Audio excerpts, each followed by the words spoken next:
Welcome back to She's Got Game.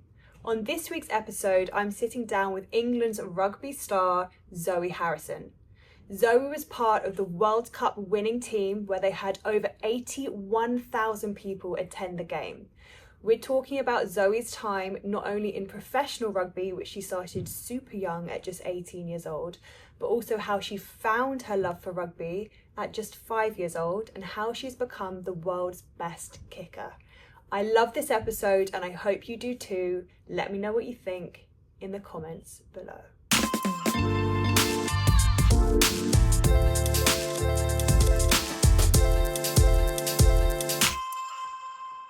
Zoe Harrison, welcome to She's Got Game. Thank you for having me. Thank you so much for joining me. You have just come off the back of the Women's Rugby World Cup. How is your body feeling? My body's tired. I think also mentally you just get fatigued. Being in my position, you do end up in quite a few meetings, game plan stuff, ringing the coach. So mentally there's a fatigue, but we were actually in camp from the start. It was 19 weeks on. Oh my God. So we kind of did a pre-season. It was a pre-season to World Cup, if that makes sense. So yeah, it was 19 weeks on. And I think also just moving about and being in an environment that's not your home will also take it out of it. Just because you're not ever real settled into home environment, because you're hotel to hotel to hotel. So yeah, I think the body obviously took some hits on the pitch, but then there's the other stuff that comes with it as well. Yeah, the mental fatigue. Yeah. What have you done in the last 3 weeks to help you switch off and reset? I also haven't. This is also another thing that you have not switched off.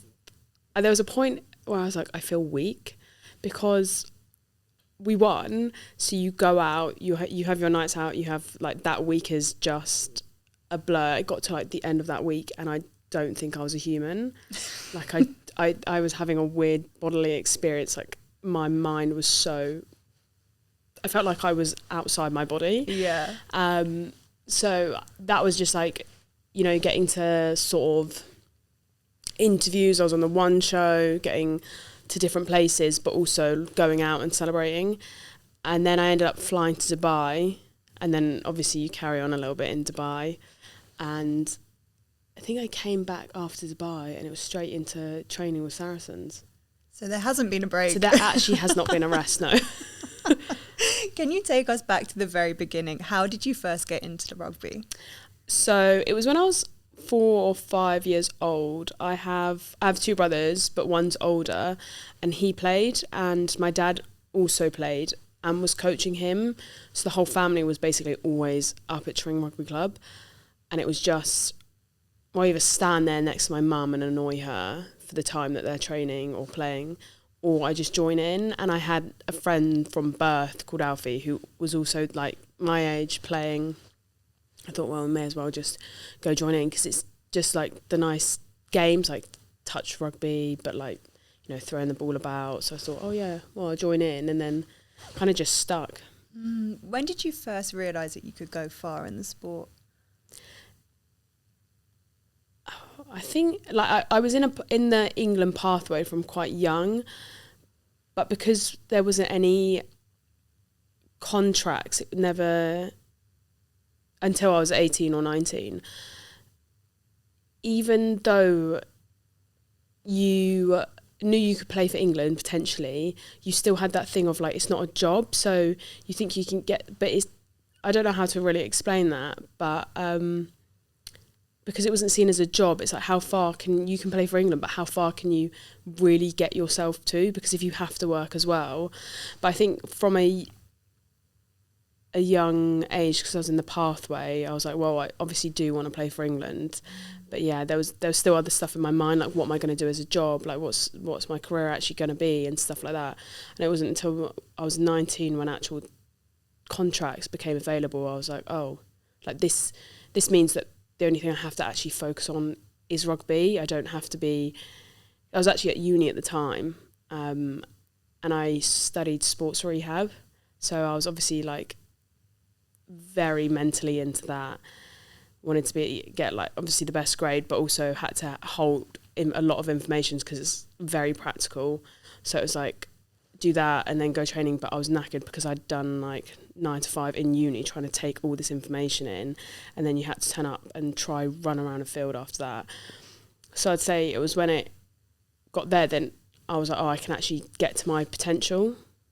So that's when I think it kicked in. But I was in the pathway and I sort of thought, right, I can get there, but I never thought of being at a World Cup, basically, if that makes sense. I mean, seeing your brothers play as well, and then also having your dad involved as your coach, how did that shape your love for the sport?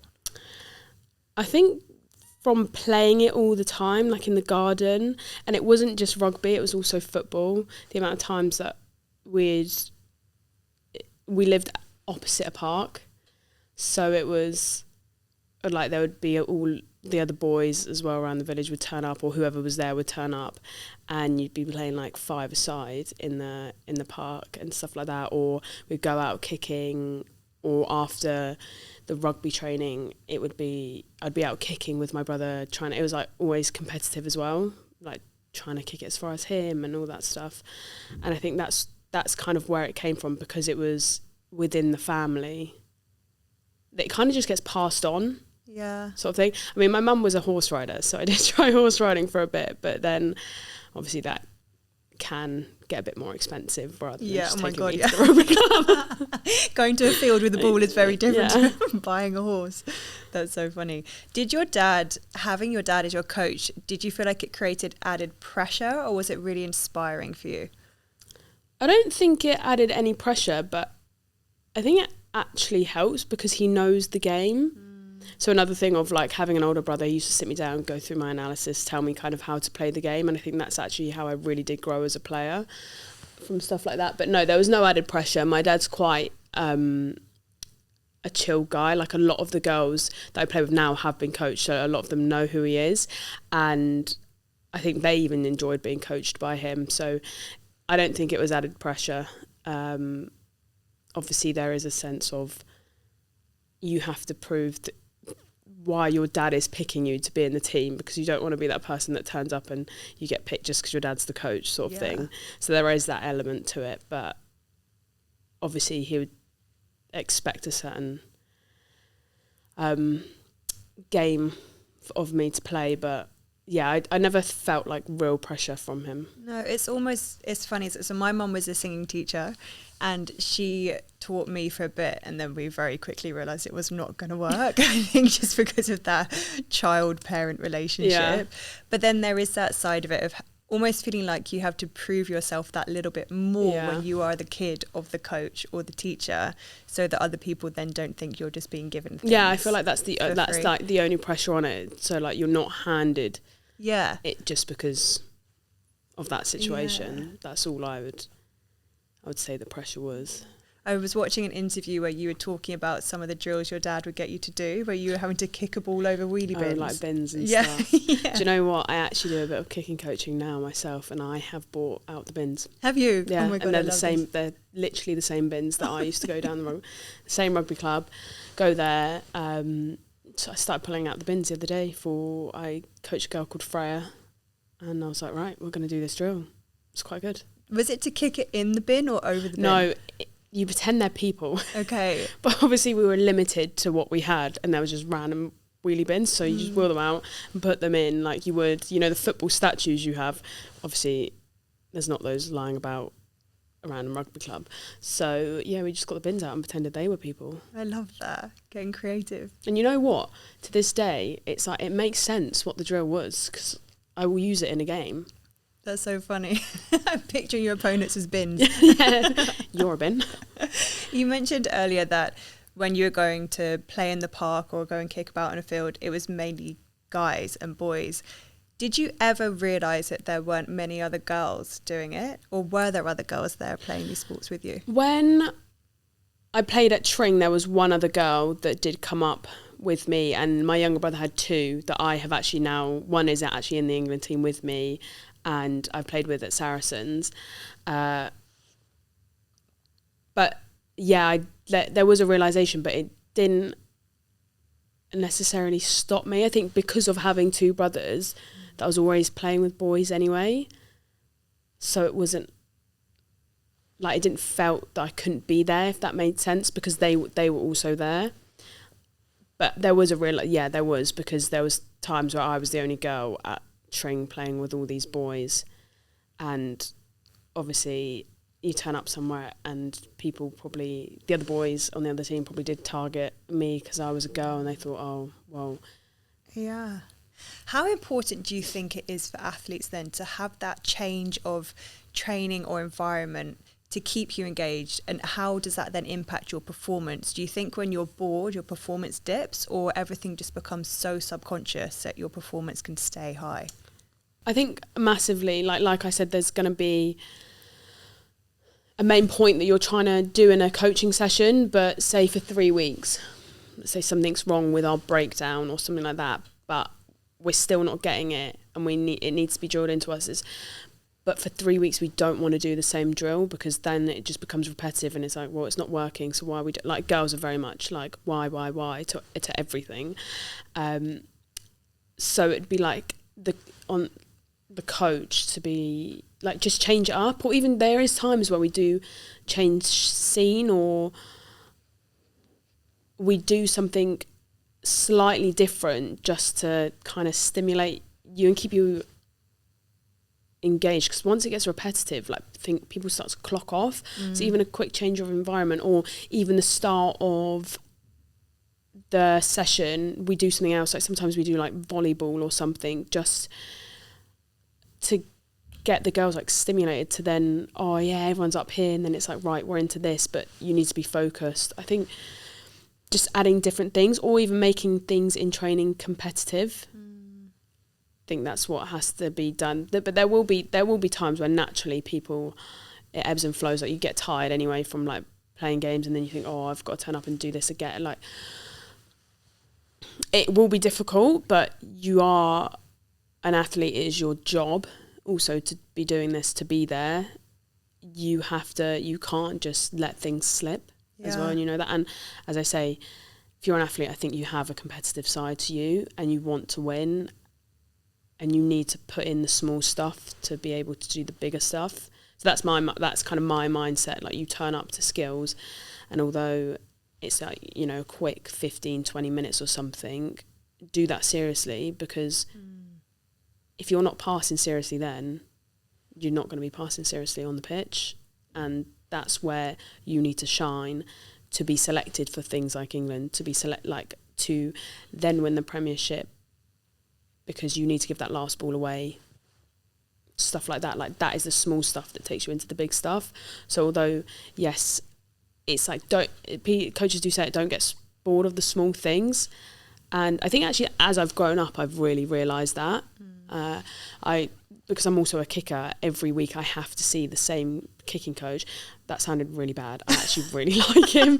He's great. He is great. But that, to message him, he doesn't have to come see me. I have to message him and be like, hey, can you do this time? Or like, when works for you? Because you have another job. But that's on my back. And if I want to be the best at that, I have to message him and make him be there. So I do the small like sessions with him that no one sees, to be able to then do it on the pitch. So I want to be the best, but I also want my team to be the best. And that's how also it could be a fine margin. And if I don't make those kicks, we then lose a game, sort of thing. So it's just thinking all the small things, like going back to the smallest thing is going to be the biggest thing. Yeah, I think that's my mindset. Like, yes, I don't always want to turn up kicking.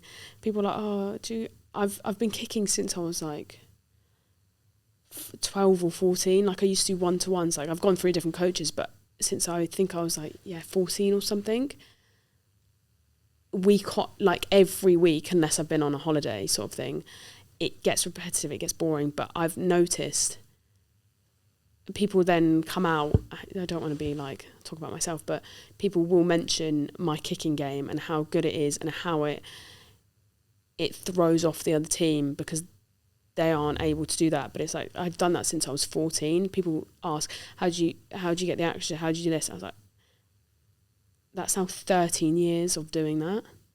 Have I calculated that right? Yeah. 14 to 27, yeah, you got it. So it makes sense. Yeah. Yeah. With the kicking side of things, what came first? Your, like, acknowledging you had this ability to be a really good kicker, and then that was the position you then went into your fly half position? Or was it more, I want to play that position, therefore I need to get good at these skills? So, lo and behold, my older brother was a fly half. Okay. And it's everything it was like one of those, where from when you were younger, everything your brother did, I had to do, and I had to be as good as him at it. So yeah, he was a fly half, kind of naturally went into it. And as I said, I played football from a young age. Again, in the park with these boys, you played things like headers and volleys or stuff like that, and it's who's then in goal. You have to kick it as hard as you can at them, stuff like that. And it just stems from things like that, like just being in the park, being with my brothers. How far can you kick the rugby ball? Like, how high can you kick it so the other, like, they can't catch it? All these little games that I used to play have actually benefited. Like, obviously I didn't realise at the time, but it's stuff like that have benefited me. And yeah, I think I naturally fell into the fly half position because of my brother playing it. And then the kicking kind of came through playing football, playing in the park, kicking the rugby ball. Yeah, here we are, winning the World Cup. You came through the system at a time when women's rugby didn't have as much visibility as it does have now. Did you have any role models growing up? And if you didn't, what gave you the confidence that this was a viable path for you?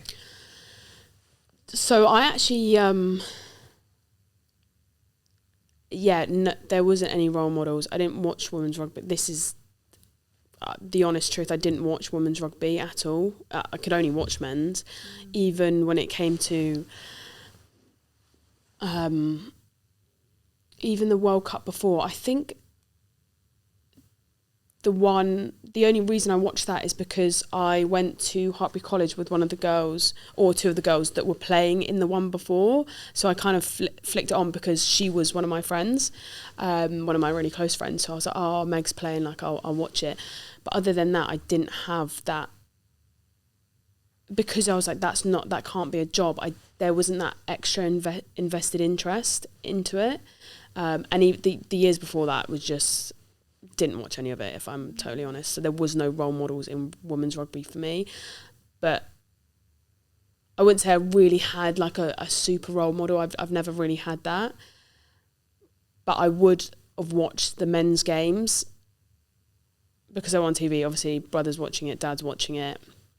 And there was stuff from them that I'd watch and like and try to take from their game. My dad's also Welsh, fully Welsh. So I had there was a bit of a thing in our family about Gavin Henson just because of the way he played.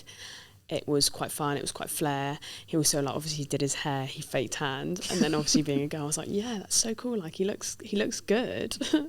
Like, I like to look good when I'd play as well. And just kind of, the way he played, that was the interest. Like, I had interest in how he played. And then obviously getting older, it was like how Owen Farrell plays because he plays for Saracens. Oh, what is like the fly half then for Wales, playing like Dan Bigger, take stuff from his game, just stuff like that, trying to take things from other fly halves games and then implement them into mine. But I wouldn't say there was someone that I truly looked up to. You just pulled elements from other people's games. And then did you say you started at Saracens when you were 18 or 19? 18, yeah. So I went from when I could play there, like I was of age to play senior rugby, I went straight to Saracens. Yeah. Looking back at that time, I mean, it was nearly 10 years ago now. What of those experiences or challenges do you feel shaped you in those early years of your career? Well, I think it was being put in the position that I'm in. So as a fly half, you're a playmaker. You have to tell people how to play the game. You have to take your team forward and you have to kind of tell them what to do. And it was when I was turning up and they were like, yep, you're starting fly half, like straight away. It was like, you're starting fly half this weekend. I was like, right. So I've got to tell people like Marley Packer, or like there's a girl called Sonic who's, I think she got over, I want to say maybe 300 caps for Sarries or something like that. And I've turned up as his 18-year-old, and I've, obviously at the time it wasn't 300 caps, but it would have been like, I don't know, 150 near to 200, something like that. I have to tell her what to do. And I'm this 18-year-old just turning up, and I've got to make them listen to me. Or like someone like Marley Packer, who's won a World Cup. Right, hi, I'm 18 years old and I'm about to tell you what to do. I think that shaped it pretty quickly, because I had to find some confidence to be telling people and make them trust in my ability as well. I think that shaped me quite quickly. How did others respond to you in that first game? You know what, I actually can't remember. I think what did kind of help is that there was a girl my age, one of my close friends, who had already gone in, because her birthday was like before Christmas, whereas mine's after, so she'd already played a bit, and she kind of probably proved to them that she was good. And it's like, then, so they thought, oh, maybe if I'm getting selected, then I must have a bit something about me. So, I mean, they're also nice girls. They clearly gave me a chance to be like, yeah, all right, we'll listen to you. But I think that year, did we win? Or was the next year? I think we did all right. So they were like, all right, fair enough, we get it. That also position, I think, needed to be filled. I think the girl that was normally there at 10 had to go into 9. So I had to be there. So it was like, all right, yeah, fine, fair enough. And then, I don't know if we won that first year, but I think we then won the next 2 years anyway. So I think I kind of did prove my point. Yeah, exactly. And you were labelled as one of England's brightest stars from early on. How did you navigate that pressure, or that external pressure coming in, when you were still so young and probably in it for the love of the game and the competitive nature that you said you have? I think it's the competitive, like I wanted to be the best in my position. So I didn't really engage into that pressure. And as sad as it is to say, because it wasn't that big women's rugby at that time, that there wasn't actually that much external pressure. Like, I wanted to make England, but I was in the pathway of England, if that makes sense, from an early age. So it wasn't like I was fighting for my spot because there was already someone in it, but then I was already being called in quite early. So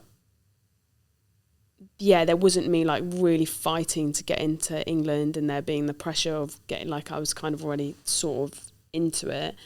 And when I was in, obviously I was trying to get into the position and fighting for that. But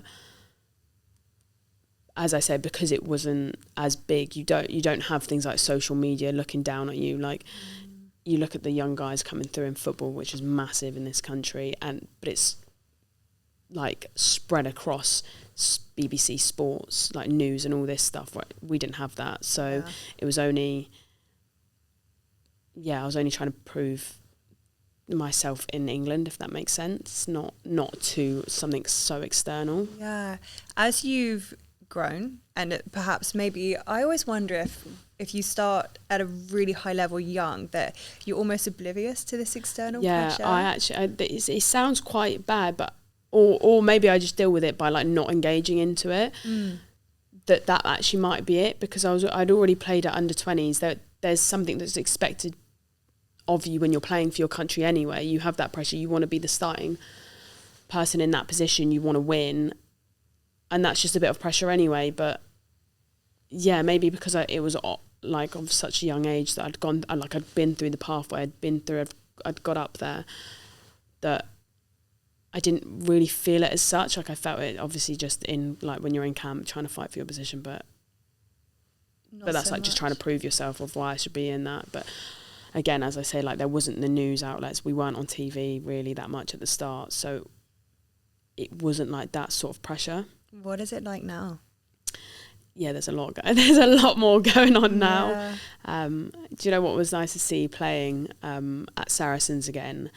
And just the crowds that we've now got post World Cup, that's all we kind of wanted. Like, obviously the girls did it after the Euros in the football, so it's like we've sold out Twickenham.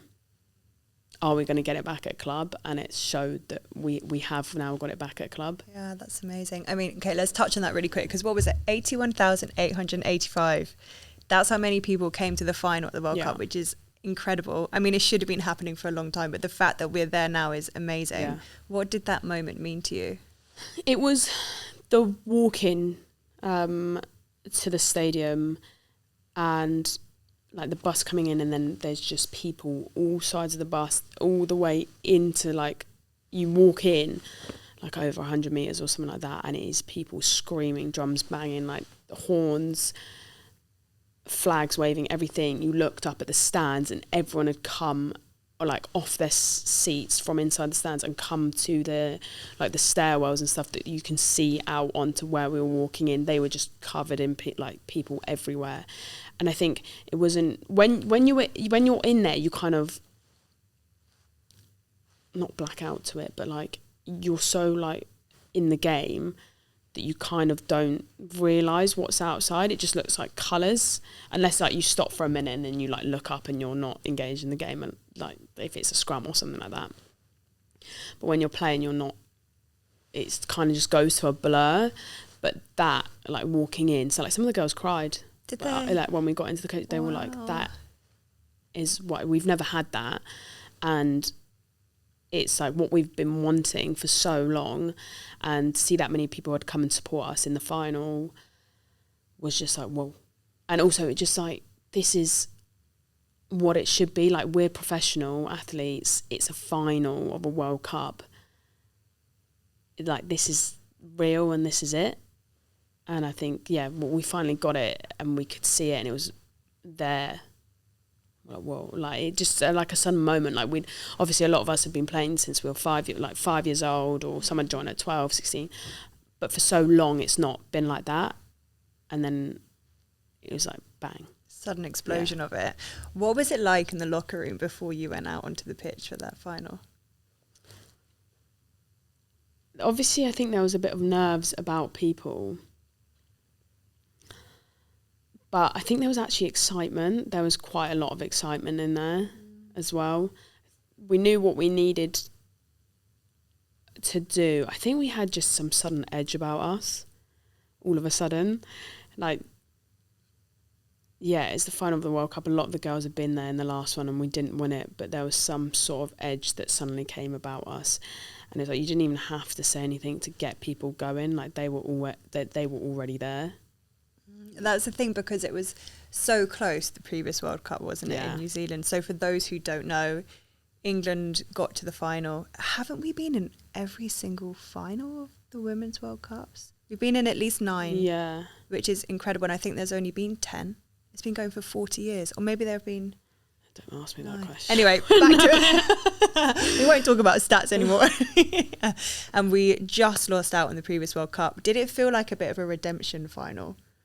Kind of, but it wasn't against New Zealand, so it kind of didn't. But it was just, do you know what it was? We cannot lose this. We're at home. We've played so many games, like won so many games. We have to win. Like, we cannot not win this. And that was it. I think that was the edge, or like the tick in people. Is like, we all know in this room we have to win this final. There's nothing else that needs to be said. And I think that's just naturally fired everyone up. Like, I will put my best self out there to make this happen. Yeah. Take us into the final moments of that World Cup. How did you stay so focused and present when you do have over 80,000 people in the stands? The expectations are high of a home crowd. How do you keep your performance so high under that pressure? For me, my whole game was about, it's kind of like playing mind games, my position. And as I said, like putting my team in the best position. So I call it like either playing chess, or when you're on the Xbox and you're playing FIFA or something like that, and you like have to press the buttons. That's what I'm kind of like, I'm going to make this my game and not let you in. So I knew how to play and what to do to make us come out on top. I know that sounds so cryptic, but I had a conversation at the start of the week with the coach, and I said, this is what we should do. And we were basically on the same wavelength. So I knew the whole week how to target them. And I did one thing, and I was like, right, I'm into them here, and we're not going to let them in. So I just kept doing the same thing. And, or like, not the same thing, but you knew what to target. And every time I kind of targeted it, something came out of it for us. So I was like, right, now let's do the next one. Or let's go back to that one because that one actually worked. And for me, because it's like, it sounds slightly psychotic, but because it was like playing a mind game and knowing what was working on them, it was like, let's just keep doing it. And I was fully focused into playing like that game, that I wasn't even thinking of what the crowd were thinking or what was going on. Or I just would also be like, right, Ellie, I need you to do this. I'm going to give you the ball. I need you to do this. Right, there's that piece I needed. Brilliant. Thank you. Next bit. Right, line out. I need you to hit this so I can then target. We can then target into this. It's like moving like pieces around a chessboard, and they actually just couldn't keep up with it. It sounds like your role is one of leadership, which you had to step into at 18 years old, which is crazy to then have developed that level of leadership from such a young age. And even when you're not wearing the captain's band or in that position, you are, like you said, the playmaker on the pitch. How has your form of leadership evolved over the years? What have you learned? Well, I think from the 18 years of old, I didn't realise like how much you had to do to, especially because I wasn't at an international level, like when I stepped in at Saracens as an 18-year-old. But it's just grown to that, and I had to come into leadership with England quite early, and it's like you have me and the line-out leader that will call the plays, and then you also have the captain, and then there's some decisions that a captain will make off the back of like what me and the line-out leader are kind of talking about, or whether I take the 3 points and I kick, or like there's sort of that added to it, or right, I think our backs are firing, just give us straight the ball. Like, I don't know, we're 5 metres out from the line, I don't want to kick it, and you guys maul over because our maul's not working, so I'm going to take a scrum, just hold it and give us to our backs because we're firing here. It's just stuff like that I've had to address from an early age or be in control of, and also doing game plans.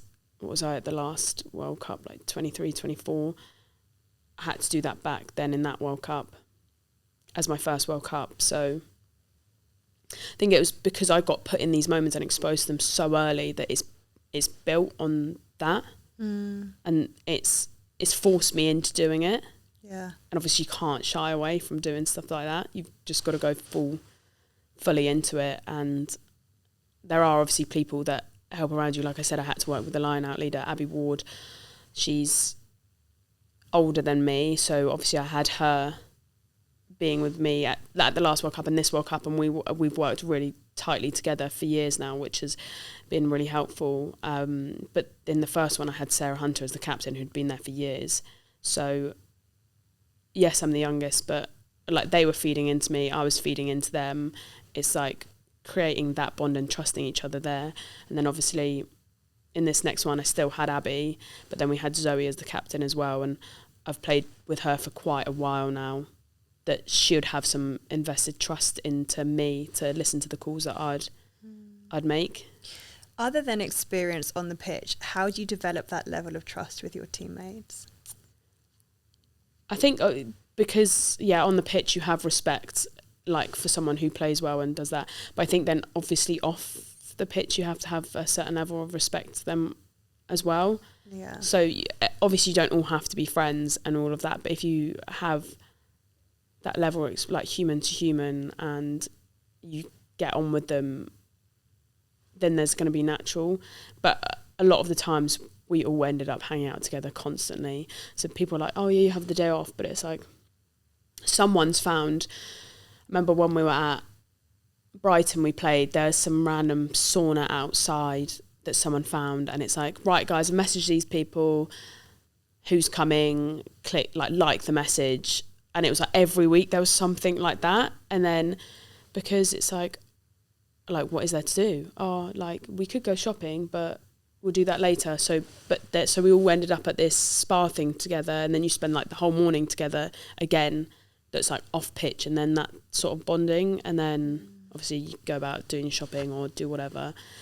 So it's just like we ended up kind of constantly being with each other. And again, I've known Zoe since I was in college, because she was the year above me at the same college. Just stuff like that. We've grown up together. I used to play, even before college, we'd play against each other.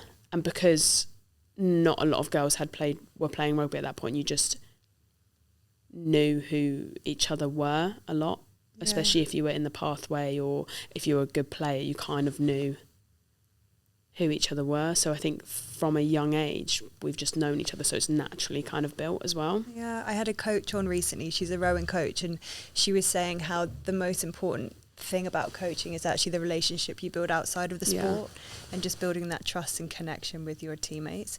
Do you have any pre-game rituals? No, I don't, because I feel like if you have them and then like you don't remember to do it, or something goes wrong, then your whole game you're kind of thinking, oh, I didn't do that, and because I didn't do that, now this has gone wrong, or this is going wrong because I didn't do that. So I stay far away from those. Do you have any teammates who do have pre-game rituals? I feel like there must be, but I don't really dive into it. I don't want to know. No. I don't want to know. You don't want to mess with their juju. When the final whistle blew and you realised you'd won, what was the first thing you felt in that moment? Do you remember? Some of the girls didn't realise. What? They didn't realise? No, they didn't realise it was the end of the game. And I think they were in a mall or something had happened. Or I can't remember what it was. And I had to run up to them and go, girls, we've won. And then so I was like, oh my God. But then, and then it was like, it was a little bit funny, and everyone was like, wait, we won? And there was a moment, and then all of a sudden it was like all sorts of emotions just hit. Oh. But in the first moment, I was like, how does no one wake won. up. But it's just so in the zone. I love that. Everyone was like, because like, people would come up and people like this, like breathing heavy, like looking, I went, we've won. And they were like, oh, the whistle's gone. We've won. I was like, oh. Other than partying in Dubai, what else did you do to celebrate? As a team, what did you go and do that night? We had in the stadium, there was a big like room, and a whole load of friends and family had gone into there. So there was a kind of a party in there, and then we went on further into the night at a pub in Twickenham as well. Just because it was like keeping everyone together, and it was easy just to get people to spots, especially if they were going to be quite drunk. And I think the family and friends were quite, on a certain level themselves. So it's just like keeping family and friends all together. I think that's what you always do on the first night. And then the second night we went out in London on another night out. And then, we also had our Battersea power station. I can't even remember what day that was. It's all blurred into one. It's all in one. But we also had that. And then, I don't know if we had something the next day. I can't even remember. No. Oh, we had Lady Gaga the next day. Did you? Yeah. Oh my God, I love that. So that was random, but... Do you know what I find so impressed about all of that is that you have just done 19 weeks of World Cup prep, playing, win the final, and then you were able to go out 3, 4, 5 nights on the bounce. Yeah. Like, I'd be... exhausted. Oh, that's what I said. That's why I was like, not within my own body. I had no idea what was going on, because I was also having no sleep around these nights out. I kind of don't know how I did it. No. Do you know what? I don't know how I didn't get really ill by the end of the week. But I think it kind of just is, maybe because it hasn't gone down yet. Yeah. You're still riding the high. Still like, I have to be up here. We're going to do a quick fire round on your teammates, okay? So just first teammate that comes into your head. Are we doing England teammates? England teammates. Okay, who's the biggest prankster on the team?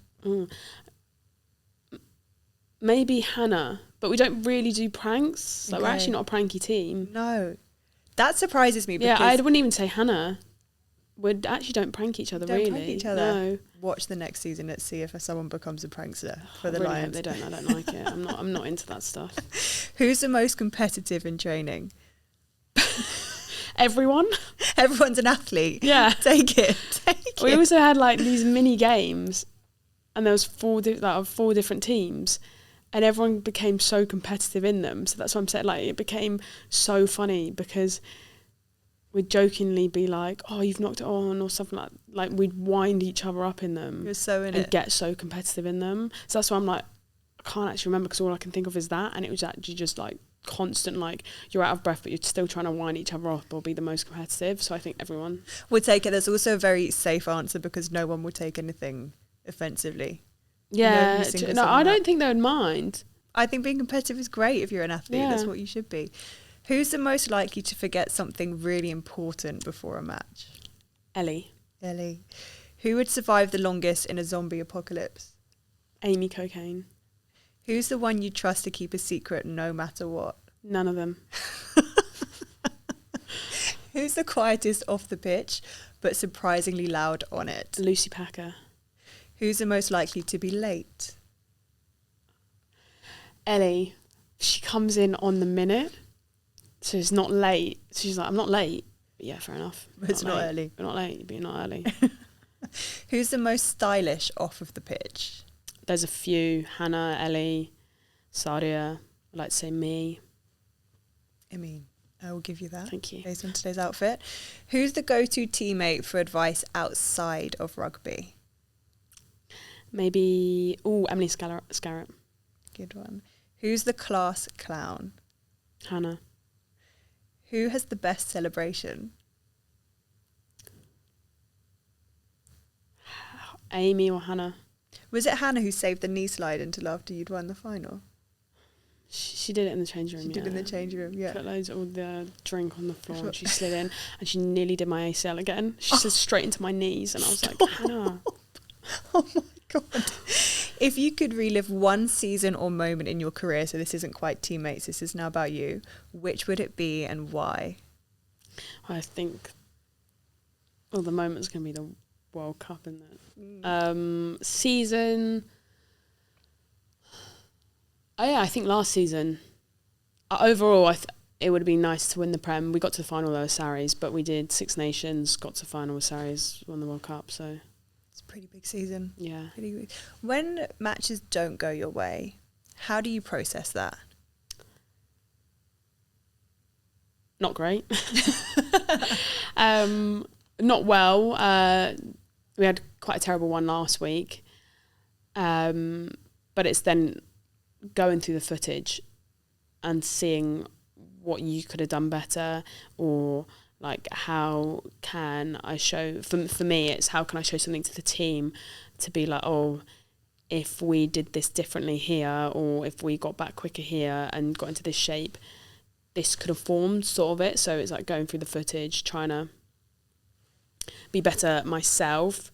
Also, how can I show the team how we can function a little bit better, and then try, once that is done, like brush it under the carpet. New week, we're playing a different team now, so looking at how we can exploit that team basically. Do you find it quite easy to park the previous game when going into a new one?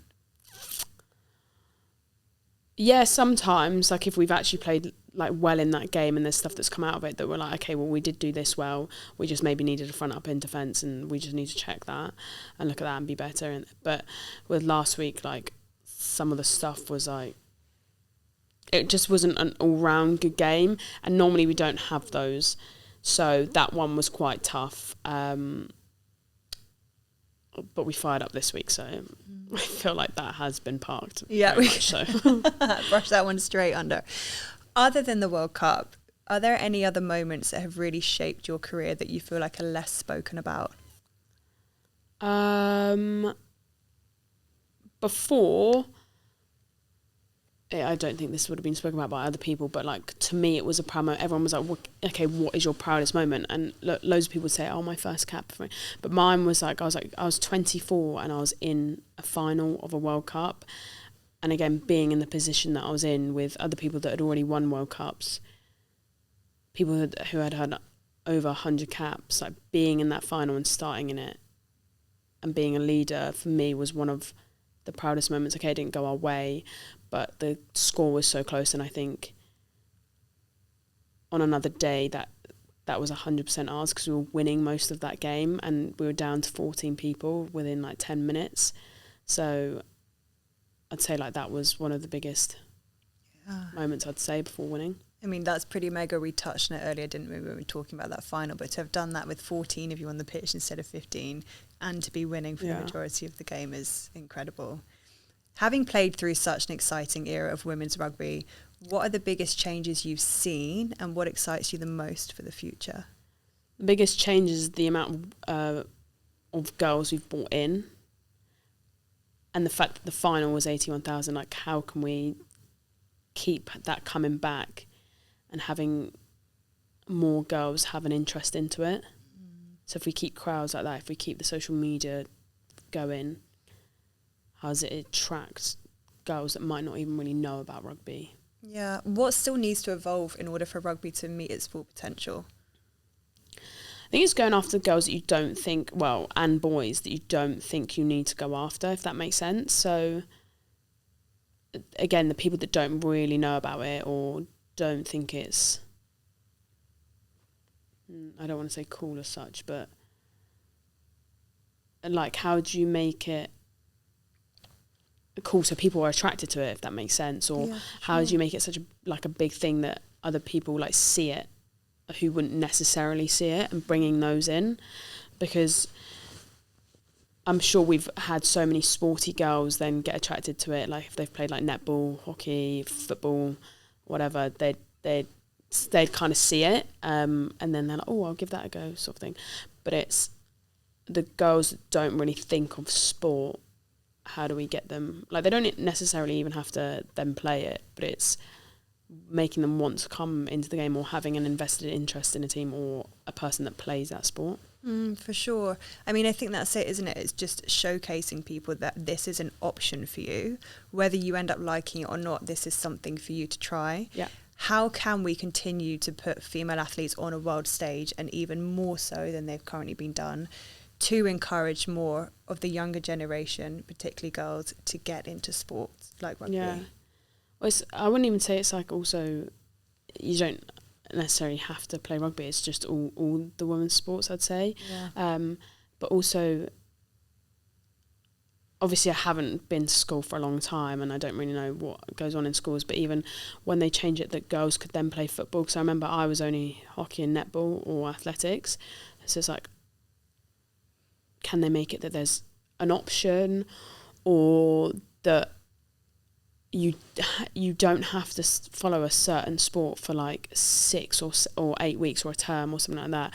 It's like each week you can do something different, play different games, see if they actually like it a little bit, and then would go join the local club, because there's now a lot more access than there was when I was younger.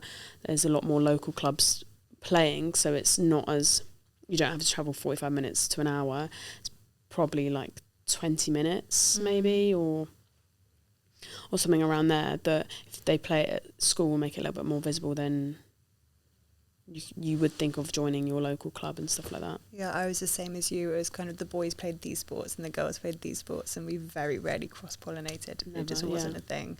But now I think, I haven't been to school for a long time, but I would like to think there's some shift and change there. But I do think the drop-off is still really high, if not the highest it's ever been, of teenage girls stopping playing sport. So I also think, like, again, and this isn't just rugby, maybe this is, I mean, I do look at football and think it is front running of like cool, like the athletes are cool, they have cool fashion, like you see what music they listen to. It's very, I forgot the word. Desirable. People aspire to be desirable. like that is it, yeah. And also they can connect to stuff like that because that's probably what they like. Whereas I don't think rugby's at that. And I think what is actually really good of Saracens right now, we're doing a rebrand, and we're trying to connect to the people of North London. So it's not just people that like rugby, it's everyone we're trying to connect to. So we're bringing like different stuff in. We're trying to push the fashion side of it. We're trying to like push our social media side of it. We're getting DJs in to play throughout the game and stuff like that, and just creating a whole different vibe around it to try make it like a fun place for people to come, and they're like, oh, this is really cool, and it's kind of not just about the rugby, but it is also about the rugby and also the people on the pitch. And it's how do we make people think, especially young people, like they go onto their TikTok and they think that's cool, because then they'll start to follow it, it's then desirable. And also seeing these cool things like, oh, these girls dress in this way, like in these cool clothes, or even like the men, they dress in these cool clothes, or even have things that they might be interested in, like the fashion, like if they have a fashion deal and then it's promoted, they're like, oh, if I get into this sport, I could also have this as well. And it, as you say, it then becomes desirable to them. So it's how that can keep getting pushed so they don't, because I think sometimes they just think it's not cool, but in fact you get into it and then it is quite cool, and you get to see different things and you have all these different friends, and yeah, you get like stuff like that. It is cool, but it's like, how can we push that and make it desirable for them and put it not into their face, but in front of them so they can see that. Yeah, it's like when you look at basketball, such a big part of it is the outfits that they're wearing as they arrive to the game. It's incredible. And the fact that you go on Netflix and there's a thing where it's followed quite a few of the players. I can't remember. Starting Five? Yeah. Yeah, I'm watching at the moment. I'm obsessed. It's so good. And just like seeing how they go about, like what they have and like what they go about, and like, yeah, the clothes they wear, what they do with their lives, how dedicated they are to the sport, what their personalities are actually like. It's like people will look up to, I want that, like, or I want to be a basketball player then when I'm older, or I want to be a rugby player when I'm older, sort of thing. And it's, I think we need to do more of the walk-ins and stuff like that. Hopefully, I think in our rebrand, that's what is to come. Love that. But yeah, it's, yeah, as I said, it's making it like that and just putting people out there. Putting them on the stage, with social media these days, it's hard to not put people on a platform. Yeah. Everyone's accessible these days. It's easy to do. It's just doing it in a way that aligns with who you are, so that you then don't lose, or the club doesn't lose the sport side of things. Yeah. Oh, but yeah, it's like 100%. tapping into it is so smart, tapping into all the other areas. How do you see yourself beyond rugby? Good question. So, like, there's other stuff that I am interested in, like, as I said, but it does all kind of revolve around sport. So, like, there's stuff that I want to do post-rugby, but it is very much tapping still into the sports world. Yeah, and again, a lot of my hobbies and interests do lie within sport. But it is, I do enjoy doing all the girly fun things that people, I do try to show on my social media, but there's only so much that you can show of you maybe going on a girls' night, night out and doing all that sort of stuff. So again, this is the stuff that I try to push. Like, I do dress up. I love doing my hair, love doing my makeup. I love all these things and all these products that people wear. I am on TikTok probably buying the same things as you guys, like when it comes up on stuff. Yeah, it's really bad. I'm like a shopaholic. And that's kind of like, I see myself as a normal, like a normal girl, and that after rugby I have like a career that I want to get into. And I've even, after this World Cup, I said to myself, I'm going to have to start tapping into that for post, because there's like this whole idea I have in my head that I want to get into. So I'm actually not different to, I feel like people see us as different and just rugby, but no, I love going out for dinner with my friend. Like, we're always out for dinners, doing stuff, getting dressed up. Like, we went to the Chelsea game the other day. It's really helpful that my friend is also, my best friend's also obsessed with Chelsea, but like putting our makeup on to go, hair, all of that stuff, and just having a good time and like getting food before, and if not, like we're out for a birthday in a nice restaurant in London, just doing all that stuff. But I also do my job is also rugby for now, but it's not going to be rugby forever. So what I did at uni is like tapping back into that to then have the career after as well. How important is your identity outside of rugby now in comparison to when you first started professionally? Well, a fair few people, not a fair few people, there are a few more people that do know my face, and I do get seen places. And I mean, yeah, when you walk into it is more of a rugby club that you walk into, and people notice that you've like walked in there, sort of thing. There is that, but I kind of, as I said, I just think like I am just like you guys, like there's nothing different to me than there is to you. So it's just like I was stopped off the train the week of after we won the World Cup. I'd just been in London for something and I had to get back on the train, and I walked off and someone walked up. I thought he walked up to me, but he walked at such pace. Like he was talking to his friend and then he saw me and he walked at me. I thought, oh my God, what is about to happen here? As in I thought, because I had 2 shopping bags as well with me. I thought, am I about to get robbed? But then he was like, oh my God, you just won the World Cup. That's amazing. And I was like, you know what? And he was like a 35 to 40-year-old man. And I thought that is so... That is one of the things I've actually remembered from... Not because I thought I was going to get robbed. But I was like, for someone his probably age and gender is what our sport has been battling for so long. Mm-hmm. And for someone for him to come over and say that is amazing, you're like amazing, well done, be like wow and stuff like that. I think he was trying to give me a hug, but I was not with the shopping bags. Like, yeah. What is going on here? But after I left it was actually really heartwarming, and and I've said to quite a few people about this happening. I said that is one that will probably stick with me throughout the whole thing because of his, and I don't want to put him in a box or anything like that, but that is kind of that older age and gender is like what has been our battle. And for him to have done that, I was like, oh, like maybe we aren't battling that anymore. And yeah, that just stuck with me. I was like, whoa, wow. I love that. Well, it's a different demographic to who is naturally inspired by you and your teammates. Yeah. And like you said, that's been the battle, and now it's like you're together on the same team, which is great. And I think it might have actually been that realisation that also we were being seen across, like even just on Sky Sports News, BBC News, we were on that, and maybe he's seen it there, or he had seen it on TV and he actually sat down and watched it, or he actually came to the game. I don't know how he'd seen it, but it's like the fact we've also reached you and you've had an interest into it is like, because the stats that come out, oh, this many people watched on TV, but obviously you don't think of that because they're not in the stadium. Does that make sense? You don't think of that many people actually watched it. But yeah, it's the different demographic that we think we were in, like inspiring, or who would be interested in, had actually seen it. And I was like, oh wow, it's pretty major. Yeah. It's pretty major. What's one question you've never been asked but you wish you had? That's a good question.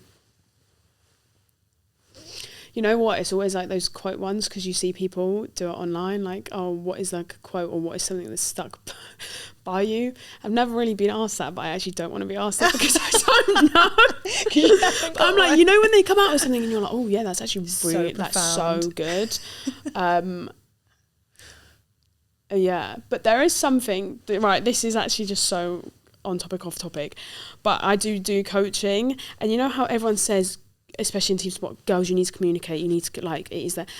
And we've now gone on the thing of, I actually said someone said something at a different coaching thing, and it's been put together, and it was like, it's not communication, it's information, or something like that. And I thought, you know what, I'm using that. Let's inform each other now instead of communicating, because communication, just no one's actually listening to someone say that anymore. That's a really good point, actually, of because you're actually informing the ball carrier of what you're doing, where you are, what they need to do. Yeah, I like that. Yeah. I'm now going to take that from you. It's going down the chain. Please do. It's going down the chain. I don't have a good quote, but I have that. When people talk about you one day, how do you hope they describe and remember you? I would say the best in the world at my position. That's what I've always gone after, and what I want to be known as, or like remembered as. Like, obviously there is the best in the world, but I think best in that position is quite like something specific. Yeah, exactly. If you had one piece of advice for your younger self, what would it be? For being younger, it would be like enjoy it, but also, as I said, like when I was 14, I started doing all this kicking. This is what I tell the girls I coach as well: go away and do your specific things, because that will take you away from other people in that position. Because if you work hard on those things, you'll be better, you'll stand out from them. You work hard at it. Like, you can be talented, but if you add to that talent and make yourself, like, you've gone, you're talented and you're here and they're here, but then if you work harder than them as well, you go up there. And they're like trying to find the talent and the hard work, they're going to stay down there. So it's just like separating yourself from the other people in your position. I love it. You've been amazing. Thank you so much. Thank you for having me.